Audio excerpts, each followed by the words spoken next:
Então, hoje, Daniel, capítulo 5. Estamos indo para o final dessa primeira parte aí, que vai até o capítulo 6. Até o capítulo 4, nós temos o personagem principal é Daniel, claro, mas Nabucodonosor como rei da Babilônia, né? Então, nós temos aí o Império Babilônico, e Nabucodonosor é o grande nome.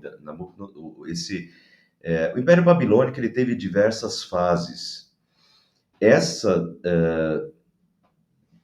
cruzamento histórico aqui com a história do povo de Deus é mais uma das fases do Império Babilônico. Mas essa nova fase do Império Babilônico é uma fase em que Nabucodonosor exerce papel fundamental, é o grande imperador, é o que começa, né, ressuscita o Império Babilônico, é o grande nome do Império Babilônico, muito citado em todos os livros de história aí, do ensino fundamental e médio. Então, até o capítulo 4, a história de Daniel, ela se cruza, né, com a história de Nabucodonosor, com o grande imperador do Império Babilônico. E agora, no capítulo 5, nós já damos um pulo, para depois da morte de Nabucodonosor, já damos um pulo para o último dos imperadores do Império Babilônico. Lembrando que Daniel atravessou impérios, né? Daniel, ele pega o início do Império Babilônico, com Nabucodonosor, bem no início do Império de Nabucodonosor, e Daniel vai até o Império Medo-Persa, que é o próximo império. E a gente já vai ver isso no último versículo do capítulo 5. Né? O capítulo 5 termina o Império Babilônico e começa o Império Medo-Persa. E Daniel vai para dentro do Império Medo-Persa. Capítulo 6 já é Império Medo-Persa. Né? O Daniel é jogado na cova dos leões, já não é mais no Império Babilônico, no Império Medo-Persa, mas isso fica para a semana que vem. Tá? Mas então, vamos lá. Certa vez o rei Belsazar deu um grande banquete para 1000 dos seus nobres e com eles bebeu muito vinho. Então vamos lá, Belsazar. Primeiro, isso aqui é um exemplo da veracidade bíblica. Por vezes, alguns questionam a Bíblia dizendo que ela tem informações erradas em muitos pontos. O livro de Daniel, durante muito tempo, foi questionado porque na história do Império Babilônico não houve nenhum rei chamado Belsazar. Olha aqui, e Daniel está falando que certa vez o rei Belsazar. Só que até pouco tempo atrás, na história do Império Babilônico, não tinha nenhum Belsazar. Então, não houve nenhum rei chamado Belsazar. No entanto, recentemente foram descobertos novos registros do Império Babilônico que dizem que Nabonido, que foi o último rei da Babilônia, confiou a majestade a seu filho Belshazzar, né? E passou a residir na Arábia. Então, o Nabonido, que foi o último imperador, justamente, vocês vão ver o último versículo do capítulo 5, é a queda do Império Babilônico e já a entrada do Império Medo-Persa. Ou seja, é exatamente essa questão aqui. Nabonido foi o último rei da Babilônia e ele confiou a majestade ao seu filho Belshazzar, quer dizer, Belsazar, e passou a residir na Arábia. Ou seja, Belsazar existiu, como Daniel relatou, o que não existia eram os registros completos, entendeu? Belsazar existiu. Então, até pouco tempo atrás, o livro de Daniel era questionado. Ele não combina historicamente, né? Ele é falho. Tipo assim, questionava-se, então, a inspiração bíblica de Daniel, questionava-se a veracidade dos registros históricos, porque ele errou. Ele errou porque na história do Império Babilônico não teve nenhum Belsazar.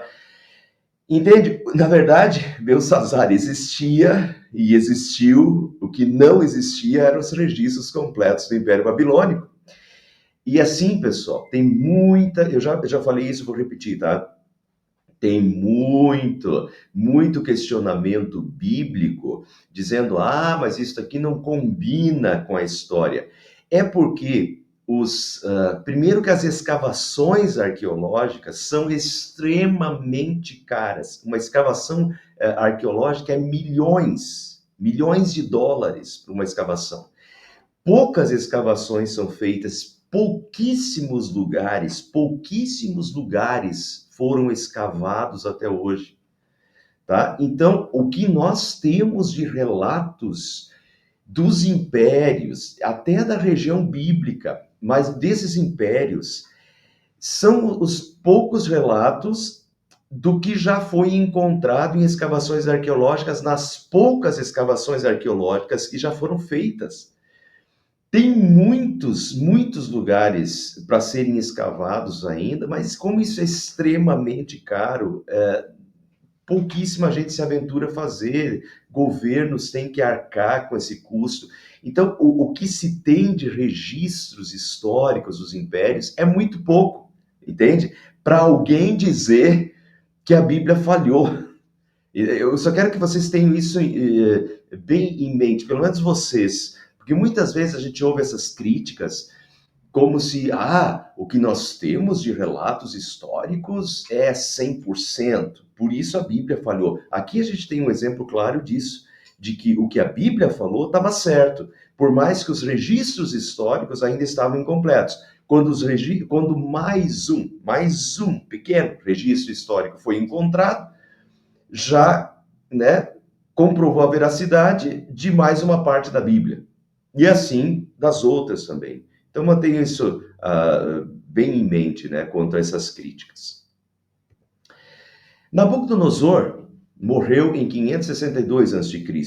e foi sucedido pelo seu filho Amel-Marduk, que está em Jeremias 52:31, só para vocês verem como esse cruzamento da história dos impérios, esse cruzamento bíblico.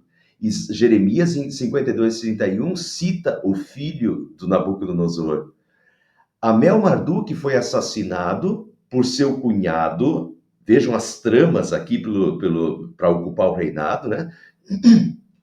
Então ele foi assassinado pelo seu cunhado, Nergal-Sarezer, que, de novo, entra em Jeremias 39:3, que assumiu o trono. Quando Nergal morreu, ele foi sucedido pelo seu filho, Labash-Marduk, que foi assassinado no mesmo ano por um grupo que incluía Nabonido, que se tornou rei. E Belsazar, então, era filho de Nabonido. Vocês estão notando aqui, então, Nabucodonosor foi sucedido pelo seu filho, o filho do Nabucodonosor já foi assassinado pelo cunhado. E depois, esse Labash-Marduk foi assassinado no mesmo ano por um outro grupo. Vocês estão vendo quantos assassinatos para tomar o reinado? Esses conluios, essas tramas para tomar o reinado. Por que eu estou falando isso? Por que eu estou citando isso? Entender essa sucessão e esses conluios de reis reforça o pensamento de que foi Deus quem preservou o trono de Nabucodonosor durante os 7 anos que ele ficou mentalmente insano. Eu comentei isso na semana passada. Deus disse que Nabucodonosor ia ficar, né, ia pastar por 7 anos e depois ele ia retomar o reinado. E foi exatamente o que aconteceu. E isso foi graça divina. E Deus estava por trás disso. E eu comentei na semana passada, e aqui de novo está a prova disso, de que ficar sem um império como o Império Babilônico, ficar sem o imperador durante 7 anos, entende? Qualquer um podia tomar o reinado durante esses 7 anos. Ainda mais com esses conluios. E aqui está a prova de que esses conluios para tomar o reino aconteciam. Um matava o outro, assassinava o cunhado assassinava, né? O filho do tal era assassinado por outro grupinho. Então, isso existia no Império Babilônico. E fica claro nos próximos imperadores aí do Império Babilônico. Mas por que isso não aconteceu com Nabucodonosor? Nabucodonosor ficou 7 anos maluco, pastando no quintal dos jardins suspensos da Babilônia. E daí a gente vê como não aconteceu exatamente o que Deus havia dito que aconteceria, né? E Deus sustenta o reinado de Nabucodonosor contra os conluios e mantém o seu governo durante 7 anos, milagrosamente e divinamente. É interessante isso aqui. E na sequência do texto, Belsassar chamará Nabucodonosor de pai, embora o seu pai fosse Nabonido e não Nabucodonosor. O termo pai em aramaico e também em hebraico também é usado pelos descendentes, tipo, o nosso pai Abraão, né? O nosso pai Abraão estava lá da 15ª descendência, né? Já era a 15ª descendência de Abraão, mas continua sendo chamado pai Abraão, né? E assim a gente vê muitas vezes, o filho de Davi, já estava na 4ª ou 5ª descendência depois de Davi, mas era o filho de Davi ainda, entende? E a mesma coisa então acontece aqui. Alguns acham que a mãe de Belsassar também era filha de Nabucodonosor. Então, frisem isso, porque no nosso texto vai aparecer a rainha mãe. Tá? Daqui a pouco vai aparecer a rainha mãe. Mãe de quem? A mãe de Belsassar, que provavelmente era filha de Nabucodonosor. Então, Belsassar provavelmente era dessa árvore genealógica aí de Nabucodonosor, talvez o neto dele. Então, certa vez o rei Belsassar deu um grande banquete para 1000 dos seus nobres, pessoal.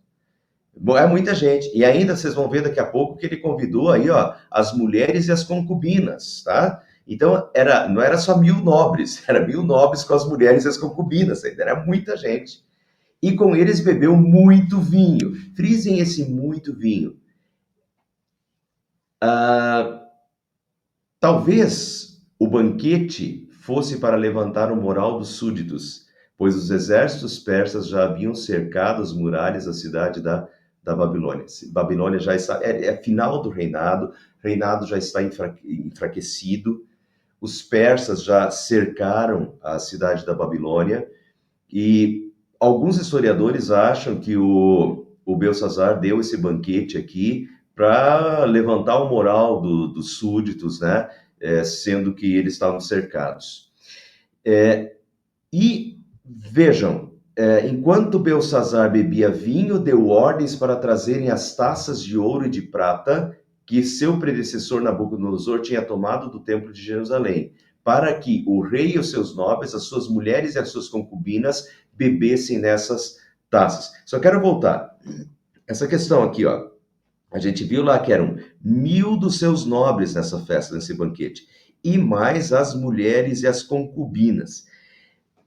Tem uma Bíblia, a Bíblia anotada.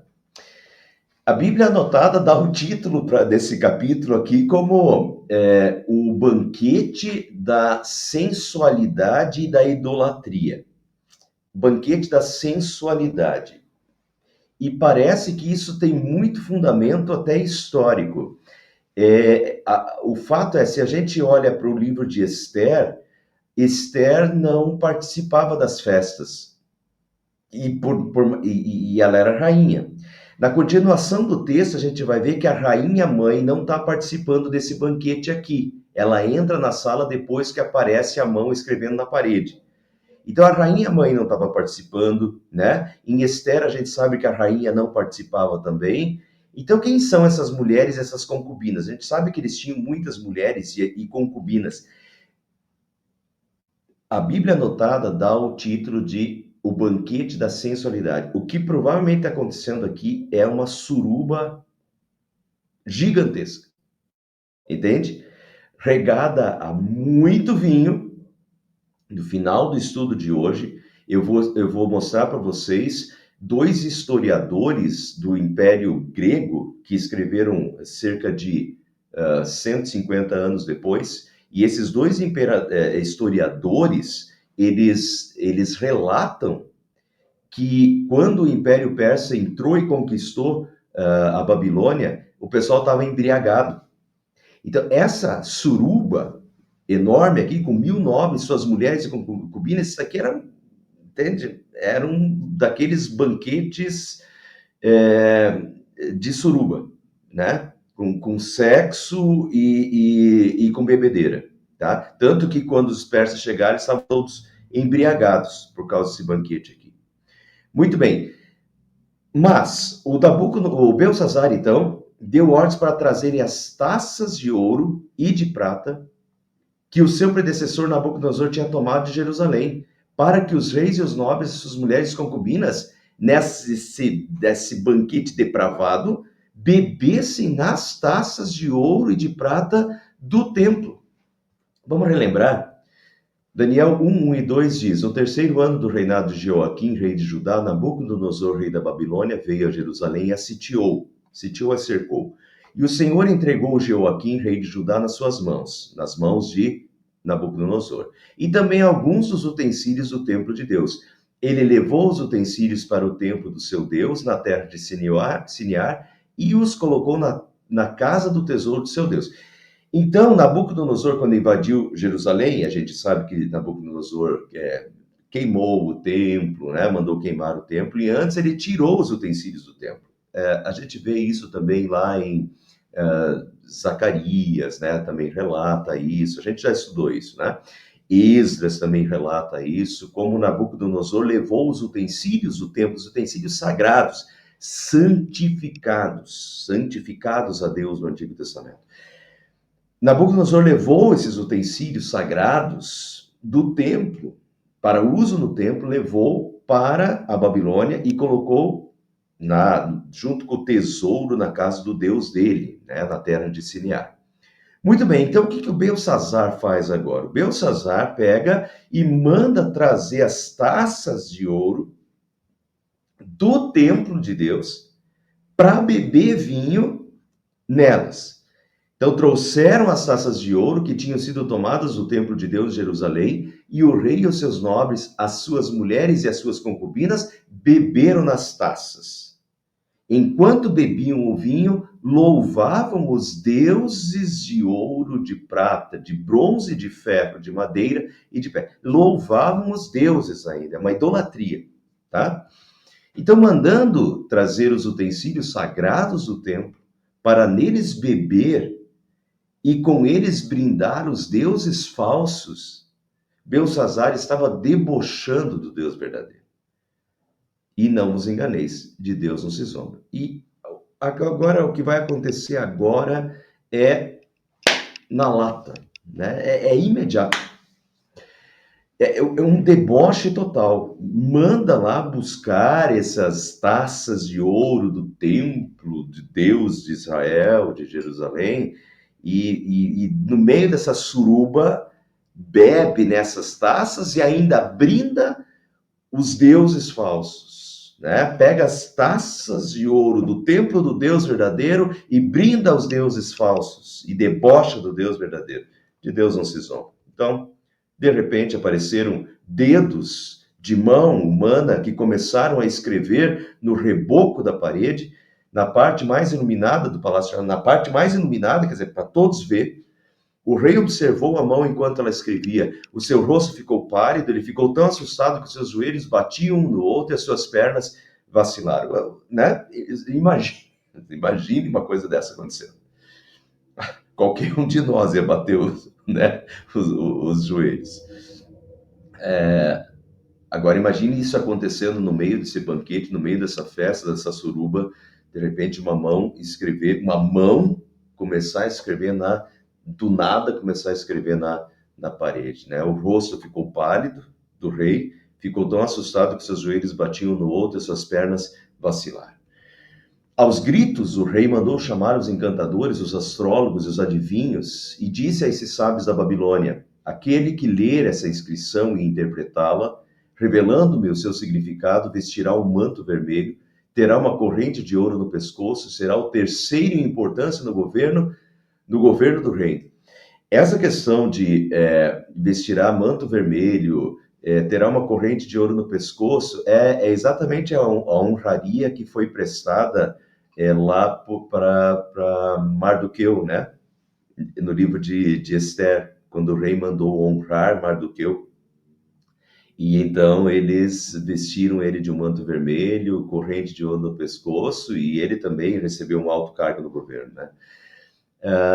Mas então, essa é a promessa do Belsazar para quem conseguisse interpretar. Nessa altura, notem que isso já é Belsazar, notem, eu mostrei para vocês a sucessão dos reinados ali, né, depois de Nabucodonosor, já tinha se passado um bom tempo, se calcula aí que Daniel já, nessa altura, Daniel já devia ter por volta de 80 anos quando isso daqui acontece. Então, depois de todos esses sucessores, parece que Daniel talvez foi meio esquecido, né? E depois de Nabucodonosor. Então, agora ele manda chamar os adivinhos, os sábios, os astrólogos, para interpretar essa escrita na parede. Será o terceiro em importância no governo e no reino quem conseguir interpretar? Isso significa que atrás de Belsazar e de Nabonido, que é o seu pai, viria essa pessoa. Então, uma grande honraria. Todos os sábios do rei vieram, mas não conseguiram ler a inscrição. Notem, pessoal, que isso daqui já é a terceira vez que acontece aí, né? Essa vez não foi sonho, né? Das outras duas vezes, nós temos sonhos do rei Nabucodonosor, que foram interpretados por Daniel. Dessa vez não é um sonho, é realmente uma mão que escreveu na parede. Então, eles não conseguiram ler a inscrição, como não tinham conseguido interpretar os dois sonhos de Nabucodonosor anteriormente, nem dizer ao rei o seu significado. Diante disso, o rei Belsazar ficou ainda mais atemorizado e o seu rosto mais pálido. E os seus nobres estavam alarmados. Então, aquela suruba toda, aquela festa toda, agora, né, estava todo mundo assustado. Tendo a rainha ouvido os gritos do rei e dos seus nobres, e aqui essa questão da rainha, outras Bíblias, a nossa Bíblia só traz rainha, mas outras Bíblias trazem rainha mãe, a mãe de Belsazar, a rainha mãe. Na nossa versão também, se vocês olharem, há uma referência a isso no pé de página. No pé de página também vai dizer que uma das possibilidades de tradução é rainha mãe, tá? Talvez ela fosse a filha de Nabucodonosor. De qualquer forma, ela conhecia o que Daniel havia feito na época de Nabucodonosor. Então, o Belsazar é novo ainda, mas a rainha mãe, ela conhecia a história de Daniel muito bem. Ela lembrava muito bem do que Daniel, das interpretações dos sonhos de Daniel, dos sonhos de Nabucodonosor. E ainda mais, então, combina também que a rainha mãe, a mãe do Belsazar, fosse filha de Nabucodonosor, né? Então, ainda mais ela conhecia, sabia sobre Daniel. E aqui ela mostra saber muito bem sobre Daniel, né? Uma pessoa de um pouco mais de idade que tinha pego aquela parte da vida ali com Nabucodonosor e quando Daniel interpreta os sonhos. Então a rainha, ouvindo os gritos do rei e dos seus nobres, entrou na sala do banquete e disse: Ó rei, vive para sempre. Não fiques assustado nem tão pálido. Existe um homem em teu reino que possui o espírito dos santos deuses. Olha, né? Como se fala de Daniel. E a mesma coisa que Nabucodonosor falava, né? Tem o espírito dos santos deuses. Na época do teu predecessor, verificou-se que ele era um iluminado e tinha inteligência e sabedoria como a dos deuses. O rei Nabucodonosor, teu predecessor, sim, o teu predecessor o nomeou chefe dos magos, dos encantadores, dos astrólogos e dos adivinhos. Então ela dá a ficha completa de Daniel e mostra uma admiração por Daniel tremenda pelo que Daniel havia feito, né? E esse reconhecimento de que verificou-se que ele era um iluminado por Deus, né? Tinha inteligência e sabedoria como a dos deuses. E agora Daniel vai ser chamado. Verificou-se que esse homem Daniel, a quem o rei dera o nome de Beltesazar, tinha inteligência extraordinária e também capacidade de interpretar sonhos e resolver enigmas e mistérios. Manda chamar Daniel e ele te dará o significado da escrita. Assim Daniel foi levado à presença do rei, que lhe disse: Você é Daniel, um dos exilados que meu pai, o rei, trouxe de Judá? Soube que o espírito dos deuses está em você e que você é um iluminado, que tem inteligência e uma sabedoria fora do comum.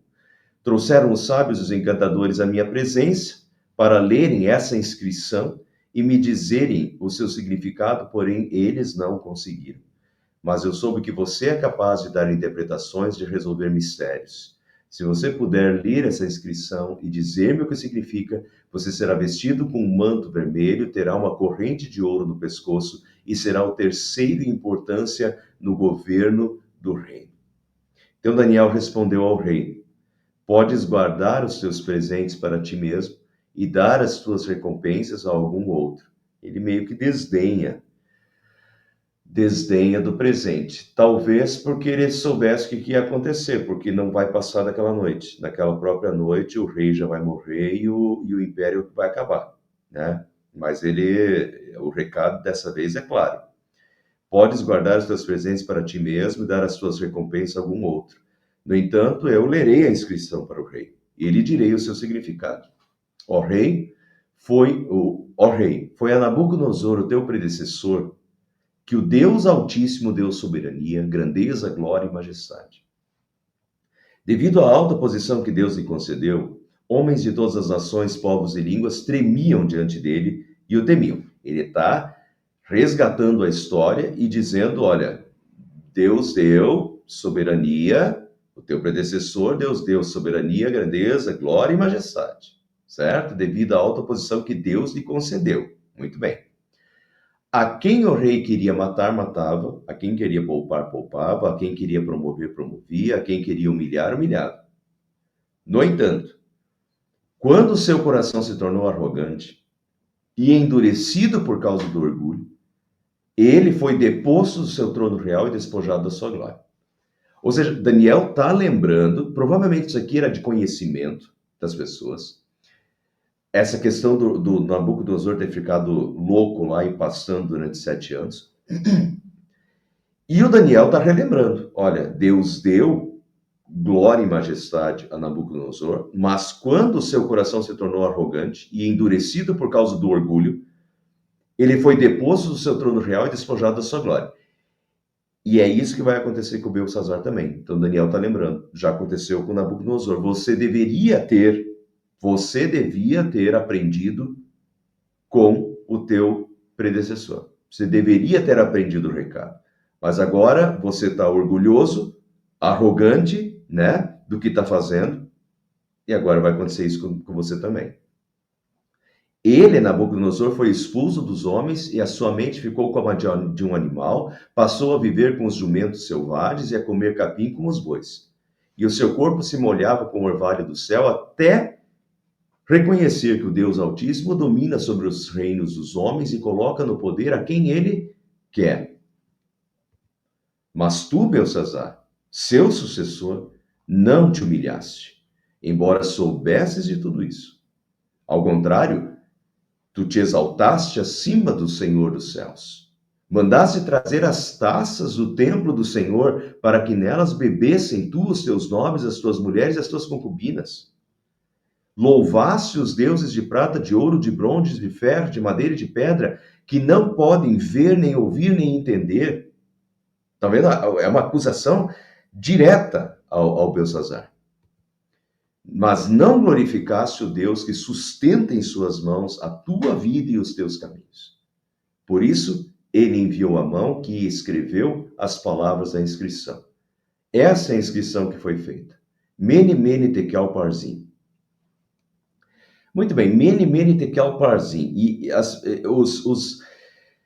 isso foi escrito na parede. Só que os astrólogos, os magos, ninguém conseguiu interpretar. Vamos entender a dificuldade. As palavras em aramaico, talvez escritas só em consoantes, deixa eu explicar isso aqui. Eu não sei se você sabe disso. O hebraico, e provavelmente o aramaico também, mas o aramaico é muito parecido com o hebraico, né? Não é bem um dialeto, mas é parecido, é uma língua bem parecida. Então, o hebraico, durante muito tempo, o hebraico era só escrito, era só consoantes, ele não tinha vogais. Chegou uma altura na história que os estudiosos hebreus, para que a língua não se perdesse, porque depois de só se escrevia em consoantes, então as futuras gerações, geração, às vezes já não sabiam exatamente como pronunciar determinadas palavras, porque era só as consoantes. Então chegou uma altura que eles decidiram colocar vogais no hebraico para a preservação da língua, mas no início eram só consoantes. E é muito provável que no aramaico também fosse assim. Então a gente pode imaginar que o que estava escrito na parede eram só consoantes, tá? Então vamos lá. As palavras em aramaico, talvez escritas só em consoantes, elas têm vários significados. Como substantivos, mene, mene, tekel, parsim eram pesos da época, numa sequência diminutiva. Mene era uma mina, tekel era um sequel ou shekel, e parsim era metade de um shekel. Tá? Então eram pesos diminuindo de valor. E como verbos, que também podia ser, porque dependia das vogais que aparecessem, como verbos, elas significavam contado, pesado, dividido. Então, mene, mene, tekel, parsim, contado, pesado, dividido. E aí que vem a interpretação de Daniel, né? Daniel diz, e esse é o significado dessas palavras. Mene, que é contado, né? Deus contou os teus dias, contou os dias do teu reinado e determinou o seu fim. Tekel, que é pesado, foste pesado na balança e achado em falta. E Pérez, teu reino foi, que significa dividido, teu reino foi dividido e entregue aos medos e persas. Deus contou os dias do teu reinado, determinou o seu fim, e vai ser hoje mesmo. Ele não fala isso, mas vai ser naquela noite. Foste pesado na balança, achado em falta, né? Você é orgulhoso, arrogante, deveria ter aprendido com os erros do seu antecessor, com os erros de Nabucodonosor, mas não, você repetiu os mesmos seus erros. Você foi pesado na balança de Deus, achado em falta, não se arrependeu. Pérez, então, teu reino foi dividido e entregue aos medos e persas. Dividido, medos entre medos e persas. Na verdade, é o Império Persa que vai vir, né? Inclusive, na interpretação, Daniel usa a palavra Pérez, que é o singular de Parsim. A escrita na parede dizia Mene, Mene, Tekel, Parsim. Mas o Daniel, na interpretação, ele fala Pérez. Então, ele usa a palavra Pérez, que é o singular de Parsim, e a pronúncia da palavra Pérez soa como Pérsia em aramaico. Pérez, né? É a Pérsia. Ele já indicava também a invasão persa, quem iria invadir. Então tá tudo ali, né? A escrita na parede, o recado é imediato. Quando o Belsazar manda buscar as taças do templo, né? Debocha de Deus, bebendo nelas e brindando aos seus deuses, aparece, Deus é imediato. A mão aparece, escreve na parede e já profetiza o que vai acontecer, né? A consequência foi imediata. Então, por ordem de Belsazar, vestiram Daniel com um manto vermelho, puseram-lhe uma corrente de ouro no pescoço e o proclamaram terceira importância no governo do reino. Mas naquela mesma noite, Belsazar, rei dos babilônios, foi morto e Dario, o Medo, apoderou-se do reino com a idade de 62 anos. Então, naquela mesma noite do banquete, em que Amon escreveu na parede, o rei dos babilônios foi morto e Dario, o Medo, apoderou-se do reino com a idade de 62 anos. Ali foi a transição do reinado. Naquela noite, acabou o reinado babilônico. Belsazar, o arrogante e orgulhoso, foi morto, né? E começa o reino Medo-Persa. Os historiadores gregos Heródoto e Xenofonte relatam que a cidade da Babilônia foi invadida mediante o desvio do rio Eufrates. Eu estou colocando isso aqui primeiro porque é bonito, né? A gente vê a cidade da Babilônia, a capital do Império Babilônico. Na semana passada eu falei para vocês que os muros da Babilônia, se confiava muito nos muros da Babilônia, porque os muros da Babilônia eram muros que duas carruagens, cada uma delas com 4 cavalos, podiam se cruzar na frente, em cima do muro, né? Tamanho a dimensão aí, a largura desse muro, e ainda na frente do muro tinha o rio Eufrates, né?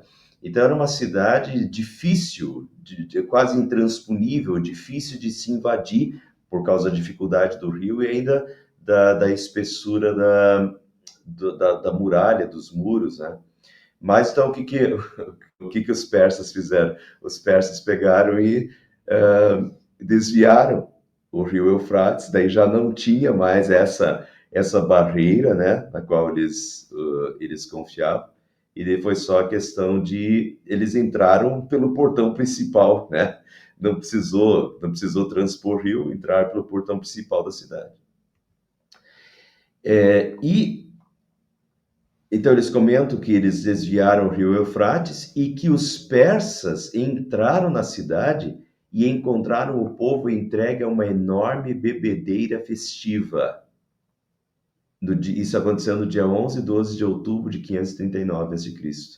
E isso novamente comprova a veracidade do relato de Daniel. Então, o que os historiadores gregos, Heródoto e Xenofonte, dizem? Que os persas entraram na cidade e encontraram o povo entregue a uma enorme bebedeira festiva. E o que Daniel diz? Daniel relata, né? Que Belsazar fez um banquete para 1.000 nobres com as suas mulheres e concubinas. E então, veja como as coisas se combinam, né? Quando os persas entraram, eles acharam o pessoal numa enorme bebedeira festiva, bêbados, né? Então combina assim, os relatos históricos, quando existem, quando há relatos históricos, eles só corroboram e testificam a favor do texto bíblico, né? Bonito isso. A escrita na parede novamente chama a nossa atenção para o fato de que Deus reprova o orgulho e a arrogância. Eu já falei sobre isso na semana passada, então não vou repetir. Também mostra quem é o soberano dos reis da terra. O Deus verdadeiro governa sobre todos os poderosos deste mundo. Deus verdadeiro governa sobre todos os poderosos deste mundo. Isso é verdade, pessoal. Assine embaixo disso. Eu assino embaixo disso. A gente tem que lembrar disso. Deus é o soberano sobre os reis da terra.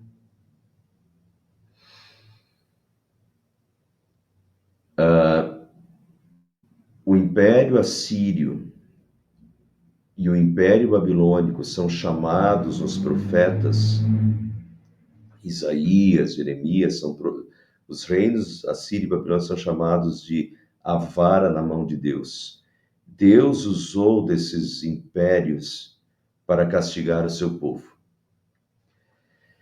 Isso é um lado. O povo de Deus recebeu o açoite que ele precisava. Deus estava corrigindo o seu filho como um pai corrige seu filho, né? Deus estava corrigindo Israel como um pai corrige seu filho. Muito bem. Agora, o rei, isso não quer dizer que eles não tiveram que responder diante de Deus. O rei Nabucodonosor teve que responder diante de Deus, né? E teve que reconhecer Deus. E Deus lhe puniu, lhe deixou louco por 7 anos. Entende que, ao mesmo tempo que Deus permite que o Império Babilônico venha à força e sirva nas mãos de Deus para o castigo de Israel, ao mesmo tempo Deus cobra de Nabucodonosor. Deus usa dos impérios também de acordo com a sua vontade, isso não justifica o que os imperadores, os impérios fazem, tá? São pessoas, são humanos falíveis, e Deus vai fazer com que eles respondam, cada um deles. Nabucodonosor teve que responder, Belsazar também teve que responder. Tem uma responsabilidade individual e Deus vai cobrar de cada um deles. Agora, Deus age através dos impérios. A gente não pode perder isso de mente. Isso a história bíblica nos mostra. E Belsazar, nessa noite, quando ele foi arrogante, né, soberbo, mandou trazer as taças, debochou de Deus, naquela noite ele perdeu o reinado. E Deus permite que os persas então venham e invadam. E os persas são aqueles que permitiram que o povo de Deus voltasse da Babilônia para Jerusalém, para reconstruir Jerusalém, no ano 539, no mesmo ano. Eles assumiram o reinado e já permitiram que os judeus voltassem para reconstruir Jerusalém. Casualidade? Não. Casualidade nenhuma de que 50 anos depois, como a profecia tinha dito, tá? É profecia divina, que depois de 50 anos eles voltariam. Em Isaías, Jeremias dizia 70 anos, contando desde da primeira leva lá que Daniel participou de prisioneiros, deu 70 anos. O cativeiro babilônico durou 70 anos, como Deus disse que ia durar. E depois de 70 anos, no dia exato, 70 anos exatamente, em 539, naquela noite, Deus disse para Belsazar, já era, vai perder o teu reinado. E na mesma noite os persas invadiram. E os persas foram aqueles que permitiram que o povo de Deus voltasse, porque Deus quis. E vocês entendem que Deus age através dos impérios e que Deus tem o poder, que nenhum rei é o soberano e nenhum Deus foge da soberania do Deus Todo-Poderoso. A gente tem que manter isso claro. Eu vou fazer aqui um comentário, não é uma interpretação divina, tá? É só um comentário. Só, o que está acontecendo? O que aconteceu hoje? Eu não conferi a notícia, mas como foi o gerente do meu banco, da minha conta, que mandou a notícia, eu acredito que ela seja verdadeira, porque um banco não ia querer se queimar com justiça falsa. Faz umas 2 horas que eu recebi a notícia aí, recebi a carta que o Trump mandou para o Lula, dizendo que vai taxar em 50% o Brasil, por causa das injustiças feitas contra o presidente Bolsonaro e por causa da perda de liberdades que o país vem sofrendo. Provavelmente isso é verdade. Se for verdade, amanhã vai virar um fuzuê na Bolsa do Brasil. E amanhã vai dar comentário, né? Comentário de todos os jornais sobre isso, e vai dar comentário, vai dar munição para políticos, né? Isso vai dar um auê tremendo aqui no Brasil. O que eu quero dizer com isso? Quem diria ontem que isso aconteceria hoje? Não dava para dizer. O fato que esse tipo de coisas, de um dia para o outro, pode dar uma reviravolta muito grande. Eu não estou querendo dizer que vai acontecer muita coisa no Brasil, necessariamente, mas que isso pode ter muitas implicações, algumas vai ter imediatamente, e que isso pode ter muitas implicações nas eleições do ano que vem, e muitas outras implicações, pode servir como algum freio ao STF, aos desmandos do STF. O Alexandre de Moraes foi também intimado ontem, né, a prestar esclarecimentos sobre a perda de liberdade, enfim. Mas entende que eu não apostaria, e eu até achei que não ia acontecer, eu achei que o Trump não fosse ganhar as eleições dos Estados Unidos. Já tinha sido presidente dos Estados Unidos antes. Ele é muito radical ao meu... Eu não simpatizo com o Trump. Mas ele ganhou as eleições. E ganhou as eleições e eu não quero dizer que ele está certo, mas o governo dele deu uma reviravolta. Desde o início de ser o governo Trump deu uma reviravolta, uma mexida nesse mundo tremenda, né? Não, vejam, antes tinham muitos governos de esquerda com pautas de cultura, né, e de ideologia woke. E assim que o Trump assumiu, ele já cortou os recursos da agenda woke e inibiu a ideologia woke dos Estados Unidos, e isso deu força para que em muitos países a ideologia woke também sofresse reveses. Questão de aborto, de sexualidade, entende? De deturpações. Vocês entendem que, como.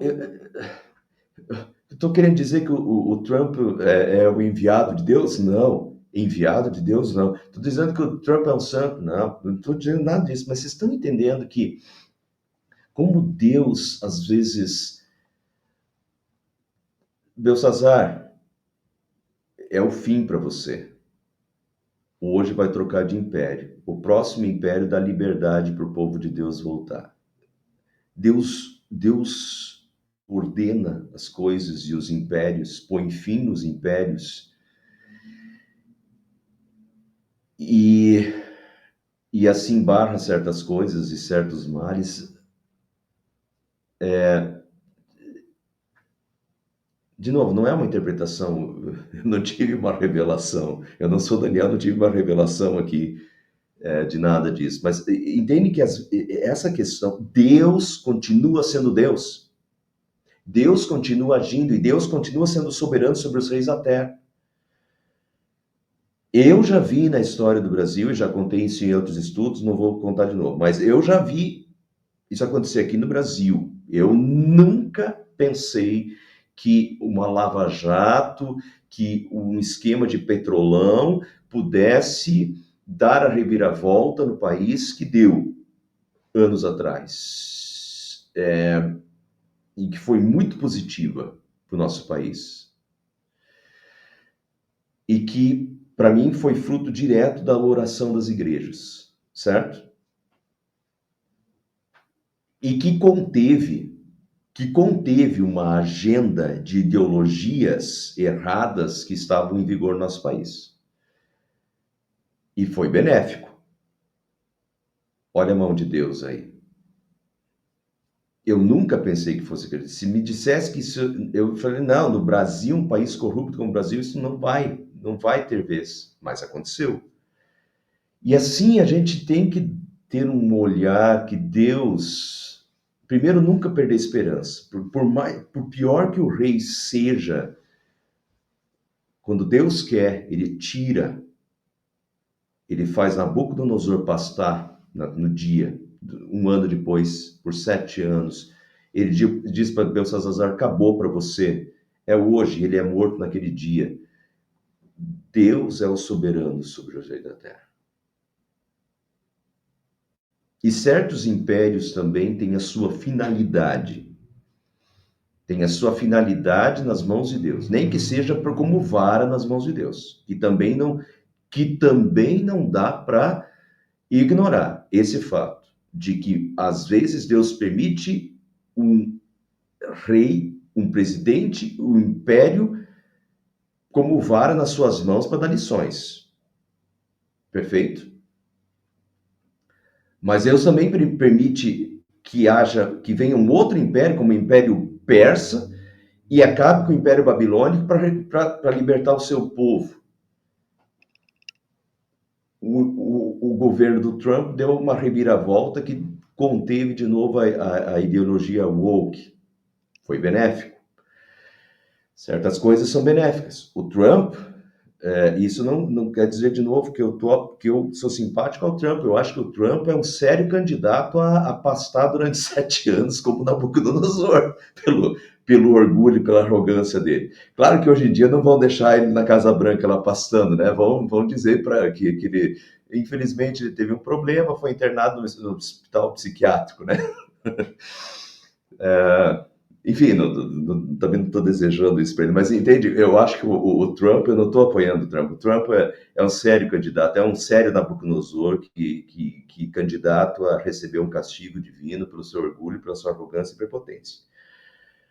Mas eu estou vendo Deus por trás das coisas, e Deus age por trás, e Deus é o soberano sobre os impérios. E isso a gente não pode perder de vista, pessoal, tá? E confiar nisso.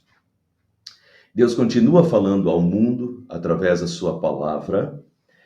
Eu estou falando, me referindo aos sonhos aqui. Deus falou através dos sonhos, 2 sonhos do Nabucodonosor. Deus falou através daquela mão na parede. Deus deu o seu recado. Deus continua falando ao mundo através da sua palavra e chamando todos ao arrependimento e fé. Deus continua providenciando também intérpretes como Daniel, intérpretes fiéis à sua palavra, para fazer conhecidos a sua lei e as suas promessas. Tirei essa referência da Bíblia de Estudo da Reforma. Eu achei bem interessante. Deus continua falando ao mundo através da sua palavra, chamando todos ao arrependimento e fé. Deus continua providenciando também intérpretes fiéis à sua palavra para fazer conhecidos a sua lei e as suas promessas ao mundo hoje, né? E, para terminar, a queda da Babilônia. Aqui teve fim o Império Babilônico, né? Naquela noite com Belsazar. Então, a queda da Babilônia teve um grande impacto nos escritores bíblicos e tornou-se um símbolo do fim do mundo. Vejam o que diz Isaías capítulo 21. Eis que agora vem uma tropa de homens, cavaleiros de 2 a 2. Isaías profetizou isso antes de acontecer, pessoal, tá? Então ele ergueu a voz e disse: caiu. Babilônia caiu. Todas as imagens de escultura dos seus deuses jazem despedaçadas no chão. Lembram que Belsazar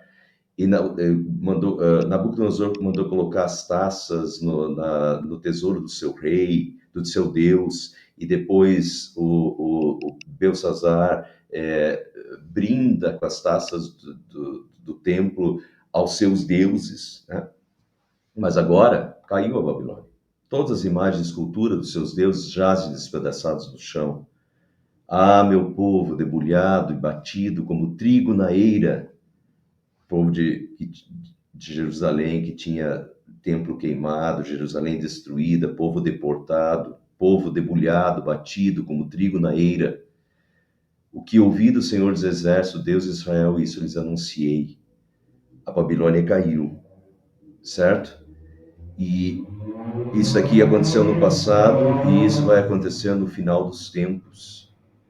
Apocalipse, capítulo 18, fala o anúncio da queda da Babilônia. De certa forma, a Babilônia é todo o mal desse mundo, né? Tem a Nova Jerusalém, que é a cidade santa, a cidade de Deus, um modo de falar de tudo que é de Deus, das coisas sagradas para Deus. E a Babilônia é a antítese da Nova Jerusalém. Babilônia é o mal, é a maldade, é a sedução dos povos, é o pecado. O anúncio da queda da Babilônia, final do mundo, a soberania de Deus e Deus vencendo o mal na terra. Depois dessas coisas, vi descer do céu outro anjo que tinha grande autoridade, a terra se iluminou com a sua glória, então exclamou com voz potente, dizendo: caiu, caiu a grande Babilônia. Caiu Babilônia. Isaías, vai acontecer no final do mundo. Caiu a grande Babilônia.